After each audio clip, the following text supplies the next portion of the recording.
In the Vedic tradition, we learn that there are 4 aims of life for human beings: Dharma, duty or purpose, or aligning yourself; Artha, wealth or sustenance; Karma, enjoyment and fulfilling desires; and there's Moksha, which is liberation or freedom from delusion. The natal horoscope shows us a map or a picture of how a person is relating to these 4 aims of life, according to whatever karmas they accrued in their past lives. Ideally, an astrologer is trying to understand how that individual might bring more balance into their lives, keeping in mind these 4 aims.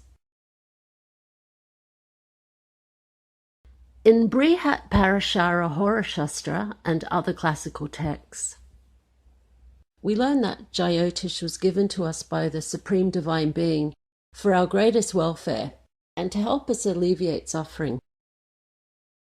And suffering might be happening for a person on any plane of life, whether it's physical, mental, or emotional.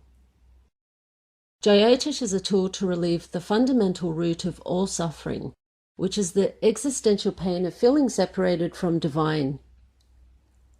And the opposite to that suffering is to be engaged in a fulfilling relationship with divine.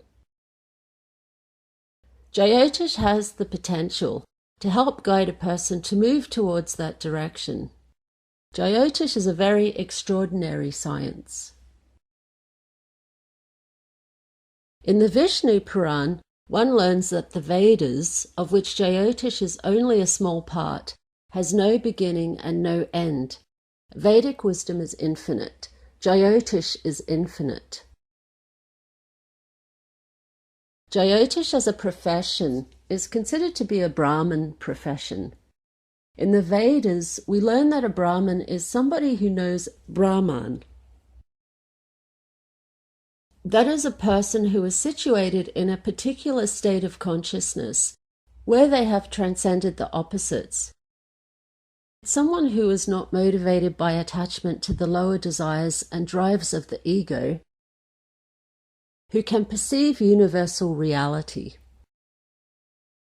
In the Vishnu Puran, one learns that a person cannot be considered to be a Brahmin unless they are doing Gayatri mantra every day.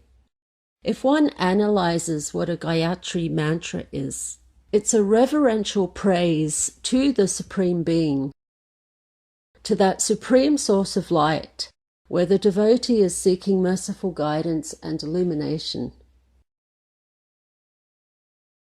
Recognizing and honoring that divine source is the most significant theme in the Vedic texts. Jyotish is only one limb of the Vedas. The more one explores and learns about the different limbs of the Vedas, one realizes how everything is very deeply connected. Ayurveda becomes relevant if an astrologer is looking at health in a chart. Yoga and meditation becomes relevant if an astrologer is looking at spirituality in a chart. Mantras become relevant if an astrologer is looking at remedies and spirituality in a chart. Vastu can become relevant if one is looking at property in a chart. And the mythology contained in the Vedas about the different deities is the only way we get any idea about the nature of planets or constellations, otherwise known as the nakshatras.